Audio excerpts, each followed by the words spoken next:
Hello everyone, welcome to definite success पाठशाला। मैं आपकी हिंदी एजुकेटर रूपाली वर्मा। वैसे तो आप डेफिनेट सक्सेस पाठशाला पे हिंदी जो पढ़ रहे हैं वो क्लास 9th और 10th की पढ़ रहे हैं, लेकिन हमने ये देखा कि भाई अब जल्द ही एग्ज़ाम आने वाले हैं और क्लास 12th वाले बच्चे बहुत ज़्यादा बेचैन हो रहे हैं कि मैम हमें कुछ भी नहीं पता है, कैसे क्या है क्या नहीं करना है। तो हमने कहा कि चलिए थोड़ा सा शॉर्ट रिवीजन ही सही सारी चीज़ों की जानकारी आपको देते हुए चले, क्योंकि क्लास 9-10 तो चलिए ठीक है हमने पूरा कवर अप किया, लेकिन आगे हमारा ये प्लान ज़रूर है कि हम 11-12 भी कवर करेंगे। लेकिन अब चूँकि जैसे कि अभी आपका जनवरी चल रहा है और आप सभी के यानी कि क्लास 12 के कोर और इलेक्टिव का जो पेपर है वो आने वाला है 15 मार्च का। तो अभी इतना टाइम है कि हम पूरी तरीके से आपको रिवीजन करा सकते हैं। शॉर्ट में ही कराएंगे लेकिन हमारा सारा रिवीजन कंप्लीट हो जाएगा। तो सबसे पहले इस रिवीजन में जो हम शुरू कर रहे हैं, हमें ये जानना ज़रूरी है कि हमारा क्वेश्चन पेपर जो है वो किस तरीके से आने वाला है। अब ये हम आपको बताएंगे किसके ज़रिए, जो आपका sample paper, model sample paper CBSE की तरफ से इशू किया गया है उसमें। लेकिन उससे पहले हम आपको दिखाने वाले हैं मार्किंग स्कीम। मार्किंग स्कीम क्यों दे रहे हैं हम बताते हैं कि किस बुक से कितना पोर्शन आ रहा है, कितने मार्क्स के क्वेश्चन आ रहे हैं, क्या क्या चीज़ें आ रही हैं। ये एक पैटर्न आपका पता होना चाहिए, क्योंकि अगर हमें ये पैटर्न नहीं पता है तो हम सैम्पल पेपर को भी नहीं समझ पाएंगे। तो हम स्टेप बाय स्टेप चल रहे हैं। पहले हम आपको बताने वाले हैं कि हमारा जो क्वेश्चन पेपर आने वाला है, ठीक है, वो किस तरीके से आने वाला है। यानी कि उसमें किस पोर्शन के लिए कितने मार्क्स हैं, क्या क्या चीज़ें हैं, किस तरीके से क्वेश्चंस आएंगे। तो इसको हम बोलते हैं मार्किंग स्कीम, ठीक है। इसके अलावा पिछले साल से इस साल चीज़ों को चेंज किया गया है। हम बात करें 2024 के क्वेश्चन पेपर की, तो तब से और अब में बहुत चेंजेस हुए हैं। तो इन चेंजेस को भी आपको समझाना है हमें। साथ ही साथ चैप्टर्स, कुछ चैप्टर हो सकता है आप लोगों ने अगर न्यू एडिशन बुक नहीं ली है तो बहुत सारी चीज़ें ऐसी हैं जो आपके पुराने बुक में हैं लेकिन जो आपको पढ़नी नहीं है, जिससे आपको कुछ भी नहीं आने वाला है, जो सिर्फ एज अ मतलब वो एक तरीके से समझिए कि उस पोर्शन को डिलीट कर दिया गया है, आपको उसमें से कोई भी चीज़ नहीं पूछी जाएगी। तो अब ये सारी जानकारी पहले हम आपको दे दें, फिर उसके बाद हम आपको सीबीएसई का मॉडल पेपर भी समझा देंगे, ठीक है। तो चलिए शुरू करते हैं आज। सबसे पहले अब चूँकि जैसे मैंने बता दिया कि क्लास 12th में हमारे 2 कोर्स हैं, कोर और इलेक्टिव। तो आज हम लेकर आए हैं इलेक्टिव। तो ऐसा नहीं है कि हम कोर नहीं कराएंगे, हम जो कुछ भी कराएंगे वो हम दोनों क्लासेस का कवर अप कराएंगे, ठीक है। मतलब दोनों क्लासेस मीन्स दोनों कोर्सेस, कोर और इलेक्टिव दोनों का। तो आज आप देख रहे हैं क्लास 12th हिंदी इलेक्टिव। याद रखिएगा, इलेक्टिव मतलब हो गया ऐच्छिक। हिंदी में आप देखेंगे तो क्या होता है, केंद्रीय मतलब कोर, उसी तरीके से आपका होता है ऐच्छिक यानी कि इलेक्टिव, ठीक। अब इसकी है marking scheme and change pattern. पिछले साल से इस साल में चेंजेस हुए हैं, तो पिछले साल के अकॉर्डिंग आप बिल्कुल भी आपको प्रिपरेशन नहीं करनी है। वो प्रिपरेशन आपकी बिल्कुल नई तरीके से होगी। क्या होगा चलिए देखते हैं। अब ये है सेशन 2024 का कोड, याद रखिएगा 002 है, क्योंकि ये जो कोर और इलेक्टिव का जो क्वेश्चन पेपर है ये आपका एक ही दिन होने वाला है, यानी कि 15 मार्च को दोनों का। तो इस वजह से क्या होगा ना कि आप लोगों को कोड वेरीफाई करना बहुत ज़रूरी है। जैसे ही क्वेश्चन पेपर मिलेगा सबसे पहले आप पेपर कोड देखना कि आपके पेपर का कोड क्या है, वो पेपर में दिया रहता है। चलिए अब ये जो हमने देखिए, अब क्या है, हिंदी ऐच्छिक है यानी कि हिंदी इलेक्टिव है, कोड है 002, कक्षा 12वीं वर्ष 2024 और 25, यानी कि ये जो अब 2025 मार्च में आपका जो पेपर होने वाला है उस पेपर की मार्किंग स्कीम दी गई है कि किस तरीके से होगा, ठीक। चलिए अब हम आ जाते हैं, कुछ सामान्य निर्देश आपको दिए गए हैं। क्या है देखिए, सबसे पहले तो है प्रश्न पत्र 3 खंडों का, खा और गा में विभक्त होगा। सबसे पहले देखिए हमारे पास 3 बुक्स हैं। पहली बुक है आपका अंतरा है, अंतरा भाग 2, अंतराल भाग 2 और अभिव्यक्ति और माध्यम। तो ये 3 बुक्स दी हुई हैं, इन्हीं के अकॉर्डिंग आपको ये 3 खंड मिले हैं। जैसे सबसे पहले आ रहा है आपका खंड का, तो खंड का में आपके पास अपठित बोध आएगा, जिसमें आपके पास अपठित गद्यांश रहेगा और अपठित पद्यांश रहेगा। ये 2 चीज़ें आपके पास में रहेंगी खंड का में, ठीक है। फिर आ जाते हैं हम खंड खा में। खंड खा में हमारे पास क्या रहेगा, खंड खा में हमारे पास हमारी तीसरी बुक अभिव्यक्ति और माध्यम पर आधारित प्रश्न आएंगे। उसके बाद आते हैं खंड गा, जो हमारी दोनों बुक हैं अंतरा और अंतराल, उससे संबंधित प्रश्न आएंगे किसमें, खंड गा में। ठीक है, चलिए देखिए यहाँ पर क्या है, खंड का में अपठित बोध पर आधारित प्रश्न पूछे जाएंगे, सभी प्रश्नों के उत्तर देने होंगे। अब इसमें जितने प्रश्न आपसे पूछे जाएंगे वो सारे करने होंगे। तो जहाँ तक है 18 मार्क्स के प्रश्न आपके इसमें आएंगे। ठीक है, 10 मार्क्स का गद्यांश रहेगा और 8 मार्क्स का पद्यांश रहेगा। तो इसमें आपके पास कोई ऑप्शन नहीं है, सारे के सारे आपको करने हैं। फिर आ जाते हैं खंड खा में अभिव्यक्ति और माध्यम पुस्तक के आधार पर प्रश्न पूछे जाएंगे, प्रश्नों में आंतरिक विकल्प दिए गए हैं। अब आपकी जो तीसरी बुक है अभिव्यक्ति और माध्यम, इसमें आपके पास जो अध्याय आ रहे हैं वो है 3, 4, 5, ठीक है, 6, 7, 8 और इसके बाद है अध्याय संख्या 13। तो टोटल आपके पास जो है ये 8 अध्याय हैं। ठीक, इन 8 अध्यायों में से आपके पास से शॉर्ट और लॉन्ग 2 तरह के प्रश्न पूछे जाएंगे। ठीक, इन प्रश्नों को आपको कहाँ दिया जाएगा, खंड खा में। हर प्रश्न के साथ में आपके पास विकल्प मौजूद रहेगा। मान लीजिए आपसे बोला गया है कि 5 प्रश्न करने हैं, तो 4 प्रश्न करने हैं तो 5 क्वेश्चंस दिए रहेंगे, और अगर 3 करने हैं तो 4 क्वेश्चंस आपको दिए रहेंगे। इनमें से किसी भी तरह के ऑब्जेक्टिव क्वेश्चंस आपके पास नहीं आएंगे। अभिव्यक्ति बुक से किसी भी तरह के ऑब्जेक्टिव क्वेश्चंस नहीं आएंगे। लास्ट ईयर जो पैटर्न आता था उसके अकॉर्डिंग यही चेंजेस हैं। पहले क्या होता था, आपकी इस अभिव्यक्ति बुक से 5 नंबर के ऑब्जेक्टिव क्वेश्चंस आते थे। इस बार कोई भी ऑब्जेक्टिव क्वेश्चंस नहीं पूछे जा रहे हैं, सारे के सारे आपके सब्जेक्टिव हैं, यानी कि वर्णनात्मक प्रश्न आपके पास में आएंगे। फिर उसके बाद आ जाइए खंड गा, जो कि हमारी बुक अंतरा भाग 2 और अंतराल भाग 2 पाठ्य पुस्तकों के आधार पर प्रश्न पूछे जाएंगे, प्रश्नों में आंतरिक विकल्प रहेगा। अब ये जो हमारे पास खंड गा है, इसमें ऑब्जेक्टिव और सब्जेक्टिव दोनों तरह के प्रश्न हैं। अब इनमें समझिए, ऑब्जेक्टिव क्वेश्चंस जो आ रहे हैं वो सिर्फ आपकी आरओ बुक से आएंगे, वो भी गद्यांश और पद्यांश आधारित। ठीक है, बाकी सब सब्जेक्टिव हैं। अब लास्ट ईयर से जो चेंजेस इस बार हुए हैं, पहले आपके पास 10 नंबर के क्वेश्चंस ऑब्जेक्टिव आते थे आपकी अंतरा बुक से, लेकिन इस बार कुछ ऐसा नहीं। अंतरा बुक से किसी भी तरह के ऑब्जेक्टिव क्वेश्चन पूछे ही नहीं जा रहे हैं, सब सब्जेक्टिव पूछे जा रहे हैं। अंतरा बुक से आने वाले प्रश्न आपके लॉन्ग रहेंगे, जो कि 5-5 नंबर के रहेंगे। अंतराल बुक से आने वाले आपके लॉन्ग रहेंगे, जबकि अंतरा बुक से आने वाले क्वेश्चंस आपके पास ऑब्जेक्टिव भी रहेंगे, शॉर्ट क्वेश्चंस भी रहेंगे, और लॉन्ग क्वेश्चन, उसमें लॉन्ग क्वेश्चंस में आपके पास व्याख्या आएंगी। ठीक है, सप्रसंग व्याख्या जो आती है वो आपके पास में आएगा। तो इस तरीके से ये आपको दिया गया। अब हम देखते हैं कितने मार्क्स के कैसे क्वेश्चन। अच्छा, इसमें भी आपके पास अंदर विकल्प रहेंगे, ऑप्शंस आपके पास में रहेंगे। तो बेसिकली है खंड का में कोई ऑप्शन नहीं है, खंड खा और गा में आपके पास ऑप्शंस रहेंगे क्वेश्चंस में।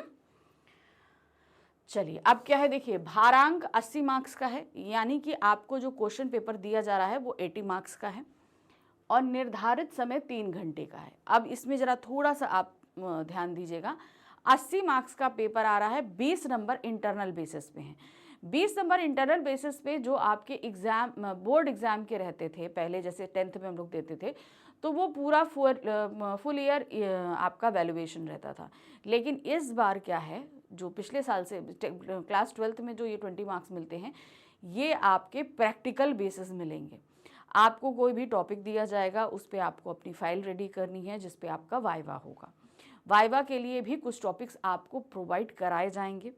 आपके स्कूल में या तो इंटरनल बेसिस पे या बाहर से भी एग्जामिनर आएंगे।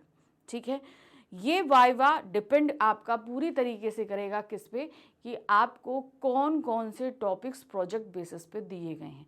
जो टॉपिक आपको प्रोजेक्ट बेसिस पे दिया गया है वो आपको तो पूरी तरीके से लर्न होना चाहिए। जैसे मान लीजिए कि अगर सूरदास पे दे दिया गया है, तो सूरदास की इनकी कविताएं, इनकी ये सारी चीज़ें, उनके कितने ग्रंथ हैं, उनका पूरा जीवन परिचय, सब कुछ, उनकी शैली वगैरह सब कुछ ही लर्न होना चाहिए आपको।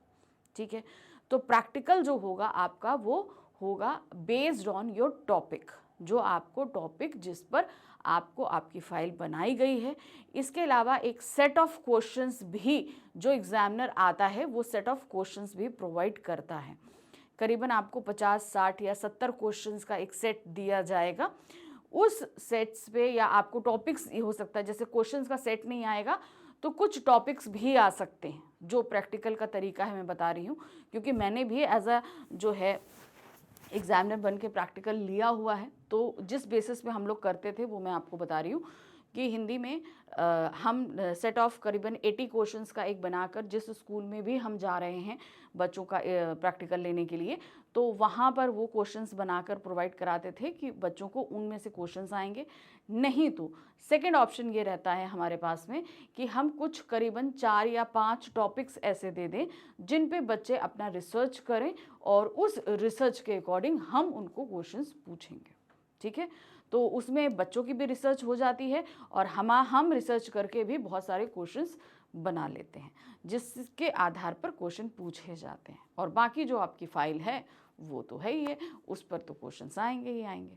ठीक है, तो वो 20 मार्क्स उस हिसाब से रहते हैं। चलिए, अब हम आ जाते हैं वार्षिक परीक्षा हेतु भार विभाजन, यानी कि आपकी मार्किंग स्कीम किस हिसाब से आपको वेटेज दिए गए हैं, किस पोर्शन के लिए कितने।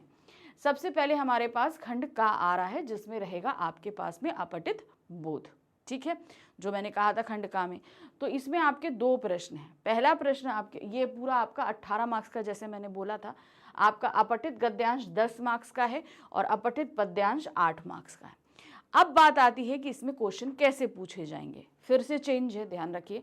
लास्ट ईयर टोटली आपके मल्टीपल चॉइस क्वेश्चंस आते थे। ठीक है, क्या आते थे आपके, जो गद्यांश रहता था या पद्यांश रहता था, टोटल मल्टीपल चॉइस क्वेश्चन आते, लेकिन इस बार ऐसा नहीं है। इस बार आपके पास मल्टीपल चॉइस क्वेश्चंस भी हैं, आपके पास अति लघु क्वेश्चंस भी हैं, आपके पास जो है लघु क्वेश्चन भी हैं, यानी कि MCQs, short questions, very short questions, तीनों टाइप के क्वेश्चंस आ रहे हैं। अभी किस तरीके से, चलिए देखते हैं। पहला है अपठित गद्यांश। लगभग आपसे 250 शब्दों का एक अपठित गद्यांश पूछा जाएगा।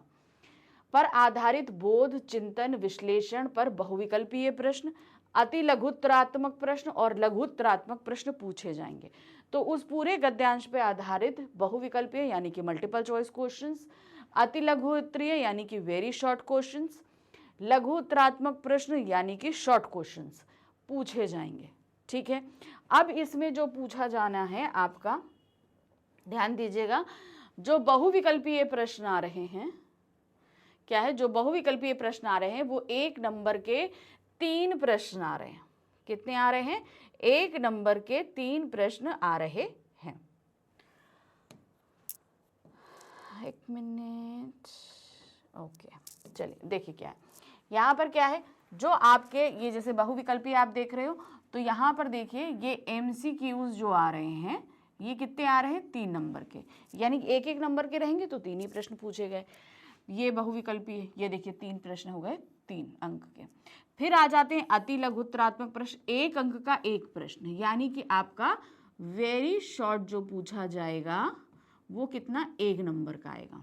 ठीक, ये देखिए 1 अंक। फिर आते हैं लघुत्तरात्मक प्रश्न, 2 अंक के 3 प्रश्न पूछे जाएंगे, 2-2 अंक के 3 प्रश्न, तो ये हो जाएंगे 6 मार्क्स के।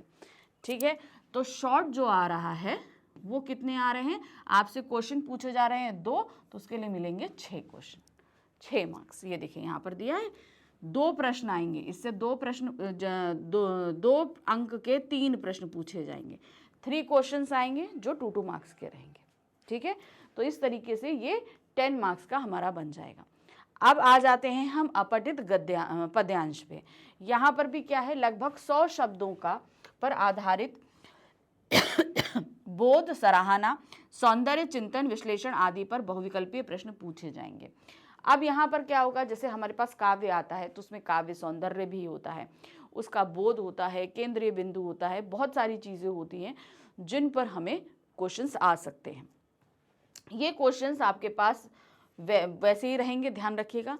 MCQs भी आएंगे, वेरी शॉर्ट्स भी आएंगे और शॉर्ट्स भी आएंगे। ठीक है, अब इसमें आप देख रहे हैं बहुविकल्पीय प्रश्न 1 अंक के 3 पूछे जाएंगे, तो इसमें भी ध्यान रखिए कि आपके पास जो MCQs आ रहे हैं ये 3 नंबर के आएंगे। ठीक है, ये आप देख रहे हैं यहाँ पर बहुविकल्पीय 1 नंबर के 3 प्रश्न पूछे जाएंगे जो कि रहेंगे 3 अंक के। फिर आते हैं अति लघुत्रात्मक प्रश्न, यानी कि वेरी शॉर्ट जो हैं वो सिर्फ एक पूछे जाएंगे। तो यहाँ पर वेरी शॉर्ट सिर्फ 1 नंबर का रहेगा। और इसके बाद आता है हमारा शॉर्ट। तो शॉर्ट अंक के लघुत्रात्मक प्रश्न रहेंगे 2 अंक के 2 प्रश्न, यानी कि 4 मार्क्स के। तो ये हो जाएंगे आपके 4 मार्क्स के, यानी कि 2-2 नंबर के 2 प्रश्न आएंगे तो 4 नंबर के हो जाएंगे। ठीक है, तो इस तरीके के ये हो जाएंगे 8। तो समझ में आया। अब बात आती है जब आपको क्वेश्चन पेपर मिलेगा, 3 घंटे का दिल रहा है ना, अब इसको कैसे करोगे। अब ये चीज़ जो है ना थोड़ा सा आपको परेशान करेगी। भाई हमारा माइंडसेट रहता था जो वेरी शॉर्ट रहते थे या एमसीक्यूज रहते थे हम फटाफट कर लेते थे, लेकिन अब क्या होगा, क्योंकि अब आपको पेपर भी लेंदी लगेगा, क्योंकि दोनों अब ऑब्जेक्टिव क्वेश्चंस जब हटा दिए जाते हैं ना तो सब्जेक्टिव क्वेश्चंस जो होते हैं उनकी वजह से पेपर बहुत लेंदी हो जाता है। हमारे पास समय उतना ही है, 3 घंटे का ही है। अब बात आती है काम स्मार्टली करने की। ठीक है, स्मार्ट वर्क करना है, ये हमेशा ध्यान रखना। कैसे करोगे, आपको 15 मिनट रीडिंग टाइम मिलने वाला है। अब इस पूरे पेपर में आपका सब कुछ पड़ा है, सिर्फ खंड का छोड़कर। खंड का में आपको जितना भी आ रहा है वो बिना पढ़े आ रहा है। ठीक है, तो अगर आपको क्वेश्चन पेपर मिलता है तो उसे देखकर समझने के लिए सारी चीज़ों के लिए हार्डली 5 मिनट लगेगा, क्योंकि हम आपको इतने सैम्पल पेपर करा देंगे कि आपकी प्रैक्टिस हो जाएगी। आप पूरी तरीके से एक जो पेपर का फॉर्मेट होता है उससे आप पूरी तरीके से हैबिचुअल हो जाएंगे। ठीक है, तो इतना ज़्यादा फॉर्मेट को लेकर आपको परेशानी नहीं होनी चाहिए। अब बात आ जाती है कि भाई पेपर एक बार हमें देखना तो ज़रूरी है, तो जब पेपर मिला तो 5 मिनट आप समझ लो कि उस पूरे पेपर को आपको पढ़ने में लगाना है, इससे ज़्यादा नहीं। समय का बहुत ध्यान रखना है, घड़ी अपने सामने रखो और ये ध्यान रखो कि फट फट सारे काम करने, पूरा मिनट टू मिनट काम होना चाहिए, इवन सेकेंड टू सेकेंड काम करो उसको। अब 10 मिनट तुम्हारे पास बचे उस 15 मिनट में जो रीडिंग टाइम में था, फटाफट अपठित बोध।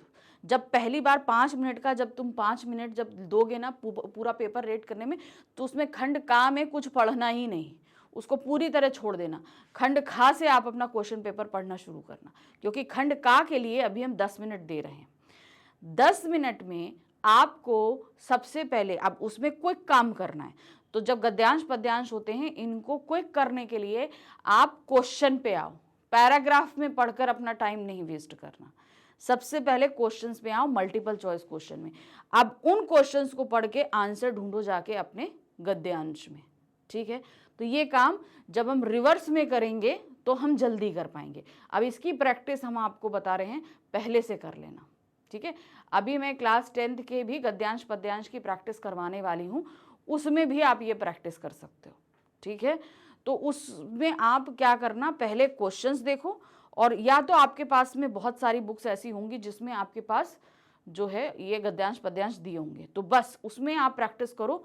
जो भी आप बुक ले है आपके पास में, उठाओ उसको, सबसे पहले क्वेश्चन पढ़ो और क्वेश्चन से फिर गद्यांश या पद्यांश पे जाओ, वहाँ पर आंसर खोजो। तो जब ये रिवर्स काम करोगे तो ये काम जल्दी होगा। और 10 मिनट के अंदर पहले तो 6 क्वेश्चंस आपको क्या करते हैं, एमसीक्यूज 3 नंबर इसके और 3 नंबर इसके खोज लेने हैं। सबसे पहले अगर इस पे टाइम लगा रहे हो तो ध्यान रखना, गद्यांश इसमें 250 वर्ड्स का जो गद्यांश दिया है इसमें सबसे ज़्यादा टाइम लगना है।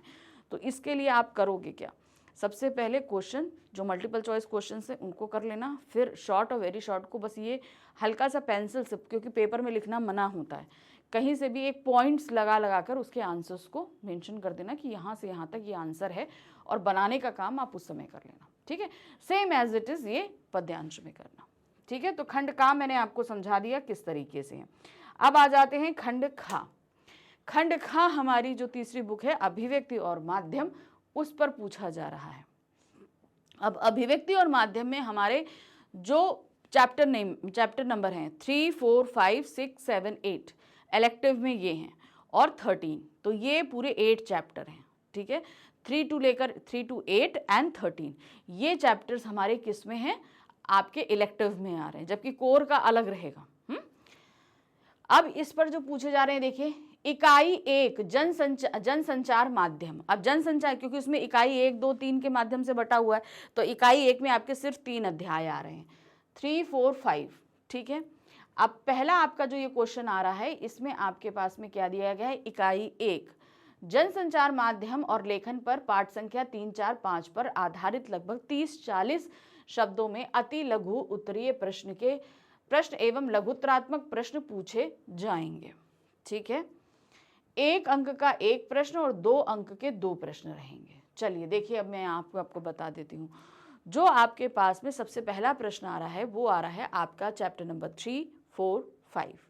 ये 3 जो फर्स्ट इकाई से आ रहे हैं, इनसे जो प्रश्न आ रहे हैं इसमें हमारे वेरी शॉर्ट और शॉर्ट दोनों क्वेश्चंस आ रहे हैं। ठीक है, अब इसमें क्या है, वेरी शॉर्ट जो हैं वो आपके पास 1 क्वेश्चन आएगा, वो आपको करना है, वो रहेगा 1 नंबर का 1। ये है आपका वेरी शॉर्ट। फिर 2 नंबर के 2 प्रश्न आएंगे तो वो हो जाएंगे 4 नंबर के। समझ में आया?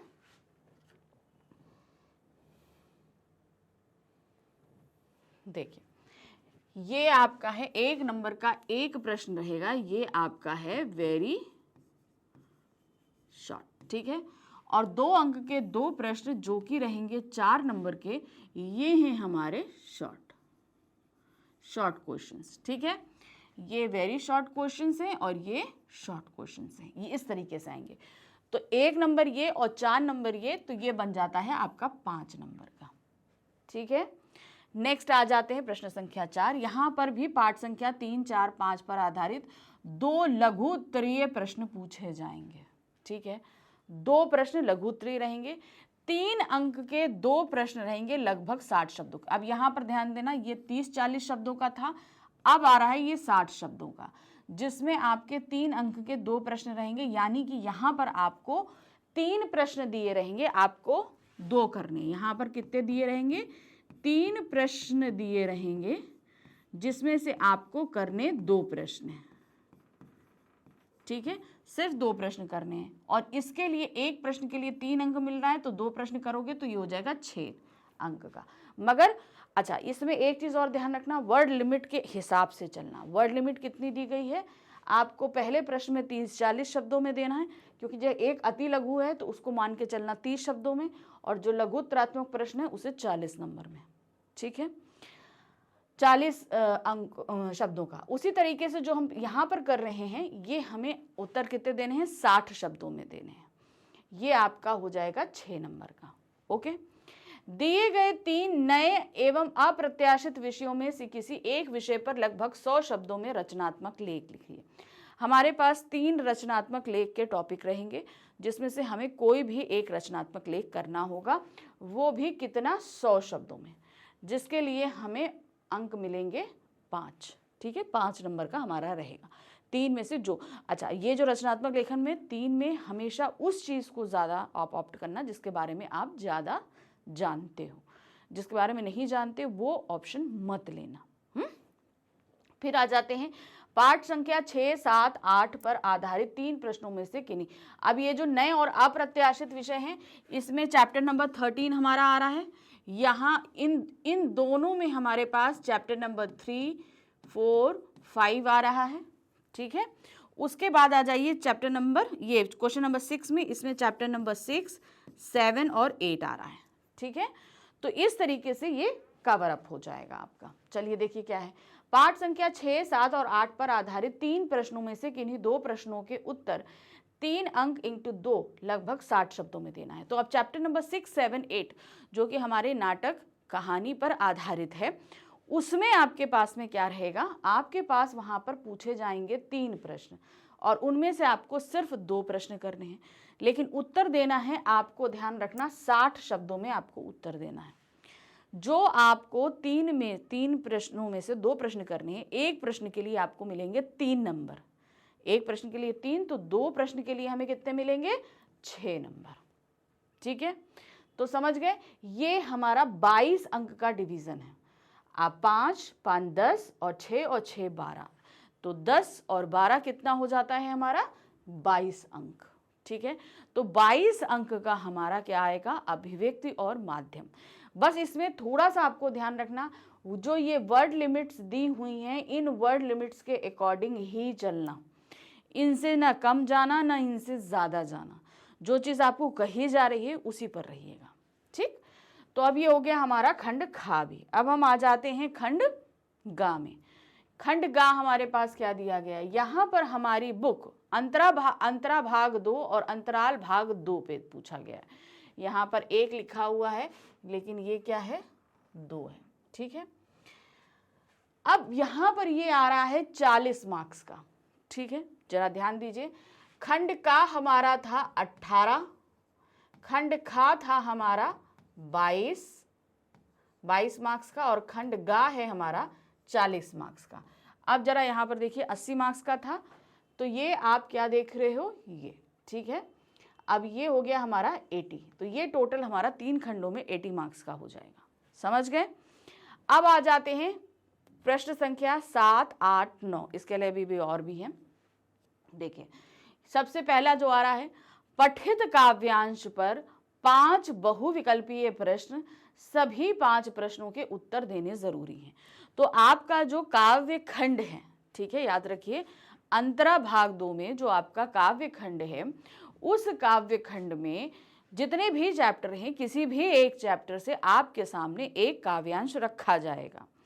उस काव्यांश को ध्यान से पढ़ना है और उस पर पूछे जाएंगे आपसे 5 बहुविकल्पीय प्रश्न, और इन 5 बहुविकल्पीय प्रश्नों के लिए आपको मिलेंगे 5 अंक। ठीक है, अब आगे आइए, काव्य खंड पर आधारित 3 प्रश्नों में से किन्हीं 2 प्रश्नों के उत्तर लगभग 40 शब्दों में देने हैं। अब आपके काव्य खंड में से जितने चैप्टर हैं, उनमें से कहीं से भी कितने क्वेश्चन पूछे जाएंगे, 3 क्वेश्चन पूछे जाएंगे। करने आपको 2 प्रश्न हैं, जिनका आप उत्तर लिखेंगे 40 शब्दों में। कितने में लिखेंगे, 40 शब्दों में जिसका उत्तर लिखेंगे आप, और इसके लिए 2 अंक के 2-2 प्रश्न हैं। ठीक है, तो 4 नंबर के हो गए, जाहिर सी बात है। तो ये हो गया आपका 4 अंक का। आगे बढ़ते हैं, किसी एक काव्यांश की सप्रसंग व्याख्या विकल्प सहित दीर्घ उत्तरीय प्रश्न है ये, 6 अंक का एक, लगभग 100 शब्दों में। अब यहाँ पर आपके जितने भी काव्य खंड के चैप्टर हैं, कोई भी चैप्टर में से आपके सामने 2 काव्यांश रखे जाएंगे। दोनों में से किसी एक काव्यांश का आपको करना क्या है, सप्रसंग व्याख्या करनी है। सप्रसंग व्याख्या करनी है। अब इसके लिए मतलब कि है संदर्भ भी है, प्रसंग भी है और व्याख्या भी है। ये तीनों चीजें आप करोगे, ये आपका होना चाहिए 100 शब्दों का, और ये एक लॉन्ग क्वेश्चन है। तो 2 आपके पास दिए हैं, 2 में से आप 1 करोगे, और वो भी 100 वर्ड्स का करोगे, तो 1 के लिए आपको 6 अंक मिल रहे हैं। अब आ जाते हैं हम पठित गद्यांश। अब हमारा आ गया, हम गद्य खंड में आ गए। ठीक है, अब गद्य खंड के हमारे जितने भी चैप्टर हैं, उनमें से किसी भी चैप्टर से एक गद्यांश रखा जाएगा। उस गद्यांश पे 5 बहुविकल्पीय प्रश्न आपसे पूछे जाएंगे, और उन 5 बहुविकल्पीय प्रश्नों में कोई ऑप्शन नहीं है, आपको सारे करने हैं। तो मल्टीपल चॉइस क्वेश्चन है, 1-1 नंबर का 1 रहेगा, तो ये आपको मिलेंगे 5 अंक। कितने मिलेंगे, 5 नंबर मिलेंगे। 5 प्रश्नों के लिए 5 नंबर मिलेंगे। ठीक है, अब बढ़ते हैं, गद्य खंड के भी और क्वेश्चंस भी हैं।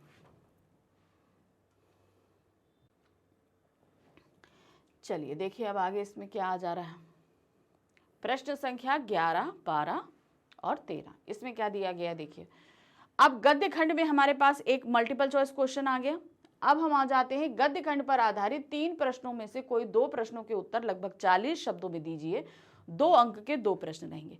अब गद्य खंड के हमारे जितने चैप्टर हैं, उन चैप्टर में से आपके पास में रखे जाएंगे 3 प्रश्न, 1, 2, 3, और करने आपको सिर्फ 2 प्रश्न हैं, और ये 2 प्रश्न का आंसर आपको लिखना है 40 शब्दों में। कितना लिखना है, 40 शब्दों में। और एक क्वेश्चन के लिए 2 अंक मिलेंगे, तो 2 क्वेश्चन के लिए कितने मिलेंगे, 4 अंक। तो ये हो गया आपका 4 अंक का ये। ठीक है, मेन आपको बस ध्यान रखना है, वर्ड लिमिट्स की हर जगह, जो भी आपके वर्णनात्मक प्रश्न है, हर जगह वर्ड लिमिट दी गई है, उस वर्ड लिमिट के अकॉर्डिंग ही आप चलेंगे।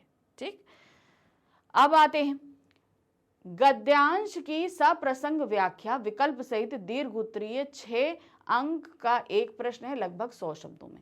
अब आपके गद्य खंड में जितने भी चैप्टर हैं, उनमें से किसी भी चैप्टर में से 2 गद्यांश आपके सामने रखे जाएंगे।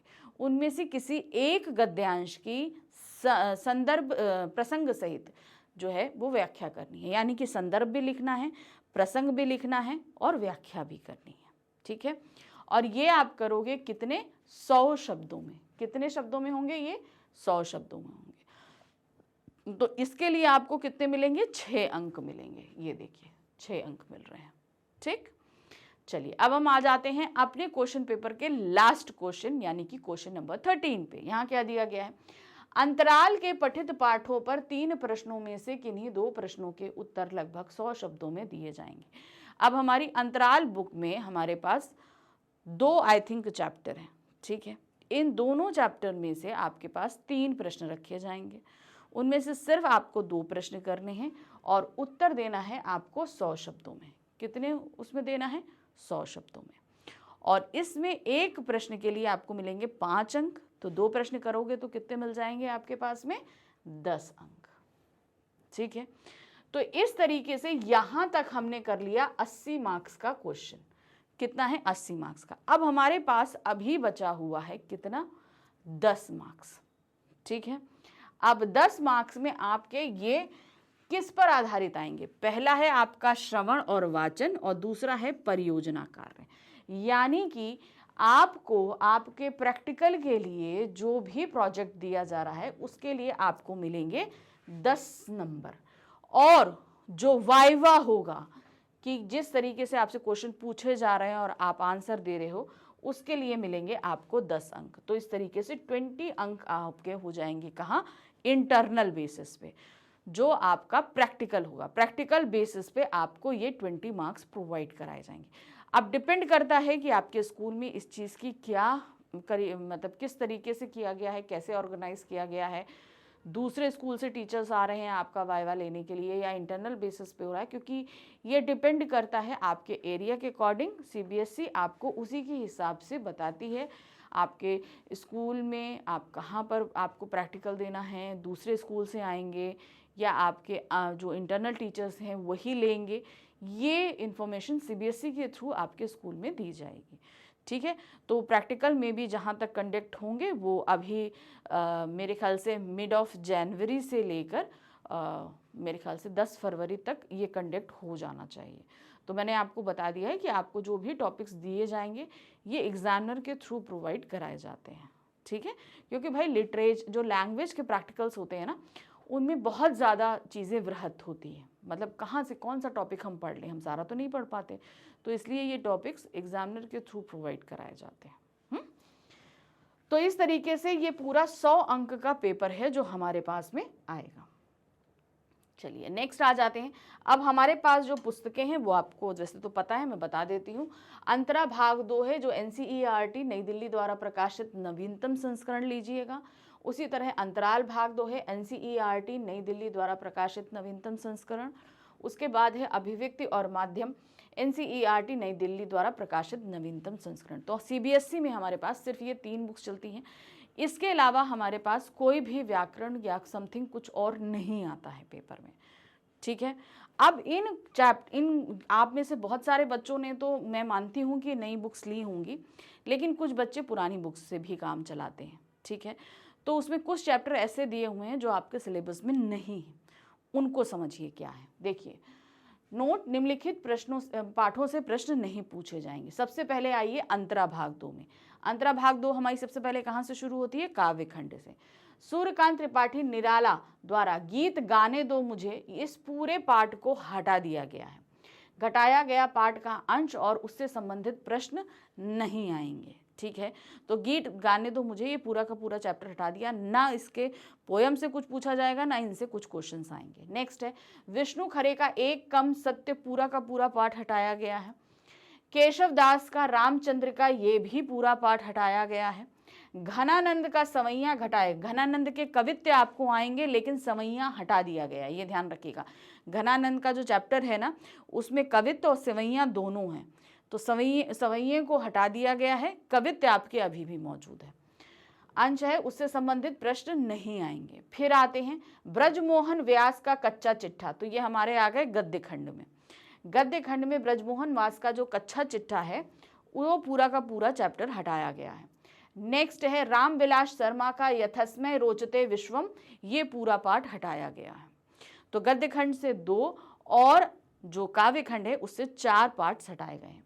अब हम आ जाते हैं हमारी पूरक पाठ्य पुस्तक अंतराल भाग 2। इसमें एक चैप्टर आपका हटाया गया है, वो है संजीव जी का आरोहण। ठीक है, तो ये चैप्टर हटा दिए गए हैं। तो अगर आपकी बुक में ये हैं तो इनसे संबंधित नहीं पढ़ना है। तो ये जरा थोड़ा सा ध्यान देते हुए चलिएगा कि इसमें को जो ऐसा ना हो कि जो आपका आना नहीं है आप वो भी पढ़ते जा रहे हो, तो उसको थोड़ा ध्यान देते हुए पढ़िएगा।